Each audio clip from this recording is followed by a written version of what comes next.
Lounge. I hope you're enjoying this journey with me, this transformative exploration of questioning and self-discovery. I hope it is benefiting you as much as it is benefiting me. I'm going through a very transformative experience and sharing it with you. I hope you're benefiting and you're also sharing it with your loved ones. On that note, I ask you to like, subscribe, and share with your friends and family. Today, we're continuing the series of the epiphanies of rebirth. We spoke last time about the darkness and how I got into a very dark place, the consuming darkness. I was absorbed in thick darkness. And today, we continue from where we left off, and today we're speaking about the confrontation. In the blog series, this was the topic called Facing the Darkscape. Last week, we spoke about the darkness. I was consumed in thick darkness after my ego popped, and I was left in a very dark place, contemplating ending my life because self-annihilation became the only option after self-deception led me into a deep, dark hole. Now, sitting in the silences of my despair, the darkness had consumed me. I was awaiting the gradual approach of my disintegration. I had fully embodied my shadow self and was living in perpetual torment. Perpetual torment, when you're in a deep, dark, depressive state, all you can see is the gloom and doom. You don't see hope, you don't see any ray of sunshine or light. I was fully embodied by this dark self, my shadow self, the darker elements of myself, and I was living in perpetual torment. Remember last time I was shackled into the front seats of a cinema where I was displayed the different monsters that I apparently exuded. I apparently lived out when I was in my high state, when I was in my prime, living as an extra conspicuous figure. Now, totally awakened by my delusion of grandeur, because now I've realized that I was just deluding myself. I was living in self-deception, and what I thought my home was, my place of refuge, was only a place of lies, gossip, backbiting, and envy. So, totally awakened now to this delusion of grandeur, the tragic mistake of refusing the call to explore my inner self and its impending doom, my only dying wish at this stage was to uncover or to face the raw truth about myself. Now I wanted to explore and to discover if there was anything left of me in this broken, chopped in chunks, scattered abroad state where everything was falling apart. I had quit my job. I was literally couldn't speak anymore. I'd lost my voice. I was sitting in the silences of my despair. My truth was the unmasked inner demons. Remember, we all wear masks, personas to display during different situations with different people. We display different expressions of ourselves. Remember, ourselves is just a fictional character we explored a few weeks ago. But now the truth had unmasked my inner demons, the hidden, wild, and primitive traits. I had an image in this blog article, Facing My Darkscape, where I was confronting my monster. I was facing the monster in me, because we have to face the monster. But I was also wearing protective shades because the monster is a dark and evil and destructive demon. So unmasking my inner demons, I had to face it, because to step out of your depressive states of chronic depression, I had to face the truth about myself. I had to unwind pathways, layers and layers of the tortuous maze to uncover or discover the fear, the guilt, and the shame lurking in my unconscious mind. My mind was unconscious because if I was unaware of who I truly was and I failed to explore my true self, when the unsettling feeling was trying to reveal to me that I was actually just living in an illusion, and I failed because of my ego and my extra conspicuous figure, which I wanted to protect. I wanted to be an invincible person. I wanted to be indispensable. But now, sitting in the silences of my despair and hoping to discover the truth about myself, I had to unwind pathways and layers of the tortuous maze, what was tormenting me. I was living in perpetual torment. And then I had discovered the fear, the guilt, the shame, the weaknesses of myself. My health was deteriorating. I was consumed by the world's fame, chasing glory, chasing influence, chasing recognition, chasing power, chasing money. So I was consumed by fear, by guilt, by shame at this stage in my very depressive, deep, dark hole. If there was ever a chance of making it out of this hell I was living in, I had to drum up the mental strength to navigate through the depths of my inner darkness. I had to find the inner strength. As weak as I was, as silenced as I was, I had to find the inner strength because my willpower was lacking. I had to find the inner strength. I had to drum it up to navigate the depth of the inner darkness, to face my darkness, to confront it with compassion and with love, because my shadow self had totally consumed me, on the darker elements of myself. I told you in a previous episode that the shadow self, we all possess it, but we don't have to be defined by it. We think of dirty things sometimes, we think of dark things, we think of primitive things, we think of when we are in a very, very unhealthy place, we are consumed by these darker elements in our unconscious mind. But the truth is, there are only clouds in the sky that come and go. When we accept it, when we confront it with compassion, with patience, with love, we discover that we are actually a jewel, and we have the lighter side of us that shines through and can overcome this darker element, this shadow self. But when you're in a depressive state, you are completely consumed by it. And I had to dig deeper for the strength, for the courage to rise above, and to rise above the darkness, to find the light within me. Because we all possess light. We all possess the jewel, that the divinity that is in us, that God created us, the image He created us in. My inner darkness was my darkscape. It was a wasteland that emerged out of divine wrath and unnatural love. It emerged, my landscape, which was my darkscape, my inner darkness, emerged out of unnatural love, out of divine wrath, because my inner self, my being was unwhole. It was chopped, it was cut in chunks, because I've decided to deny the call to forsake my true self within and to just focus on my outer self in this external world and live in a natural state. And obviously, my divinity was upset, and it actually drove me into a place of destruction. I had an image showing my inner dark roots. The inner darkness had shot up roots that were engulfing my body and grew outwards into a huge tree.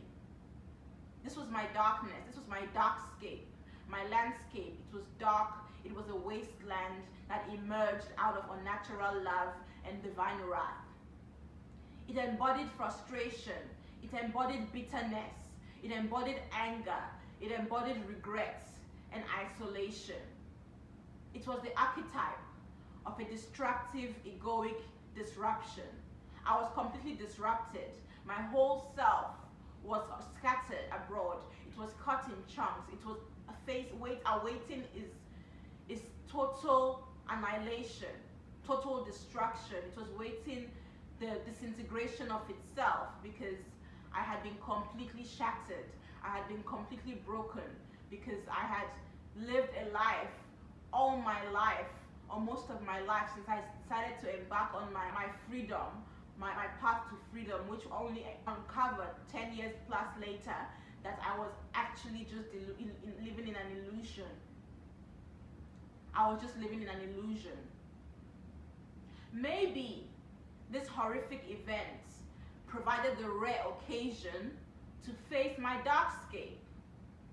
If I confronted it with the healing balm of self-compassion, the lamp of honesty, and the spirit of courage, maybe, perhaps, accepting and reconciling with the conflicting forms of myself, the egotistical self and the shadow self, if I confronted it and reconciled with both parts of myself, or both forms of myself, maybe I had the opportunity to unearth vitality and flow into my meaningless life. I told you in a previous episode, you have to accept and reconcile with the conflicting parts of yourself, the egotistical self. You don't have to destroy it. You just have to accept that you have an ego and you have a shadow self. And when you reconcile both parts, you can unearth your wholeness, the whole being that you are, that you were made in. The simplicity of being can be unveiled. And you can step out of the meaningless life that you're living in, chasing the hustle, chasing the bustle, living in a very rushed, meaningless.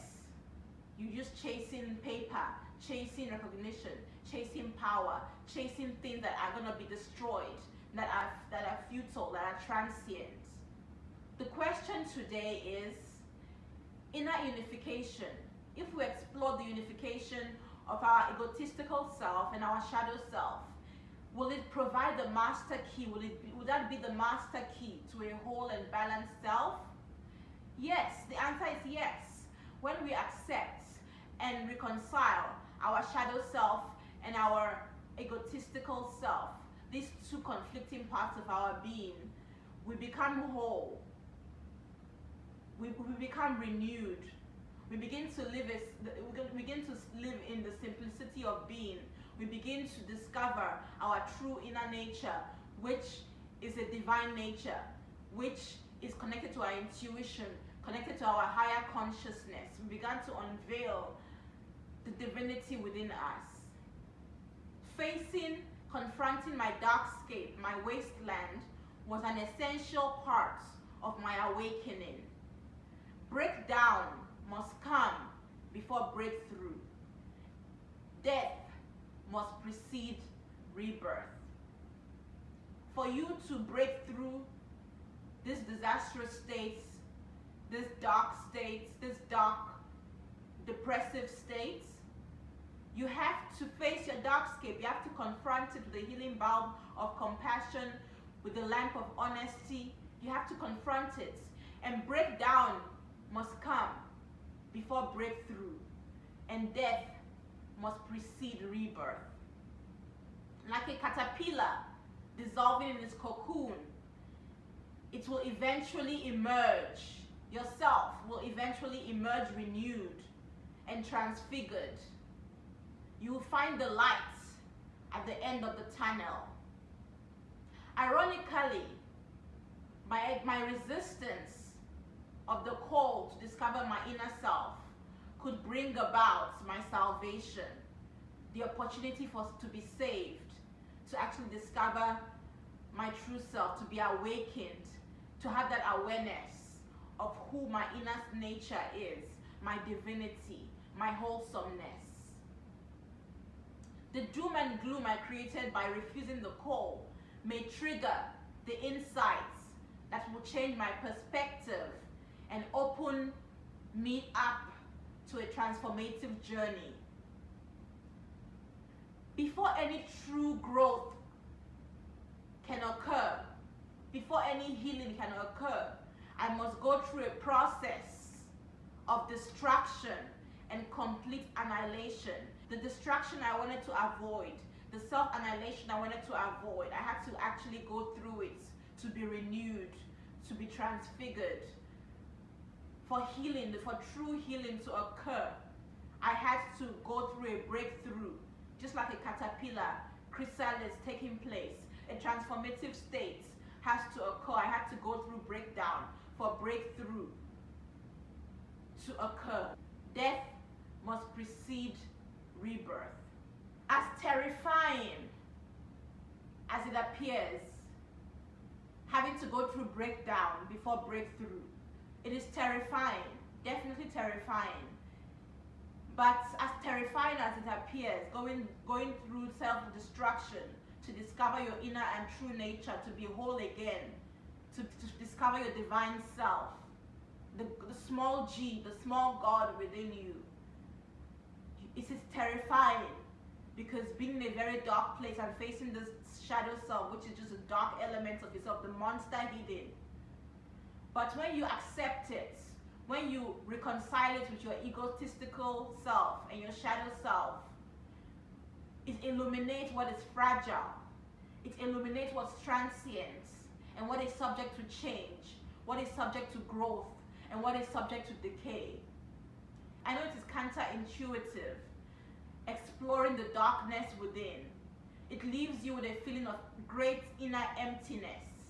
But from within that emptiness, you will emerge. You will come to see what can never come, what can never go, what can never change, or what can never die. The true nature of who you are. The raw truth. You come to discover it within that emptiness that you feel is consuming you in the darkness. When you reconcile yourself with who you truly are, your true nature, when rebirth takes place, the emptiness will reveal to you.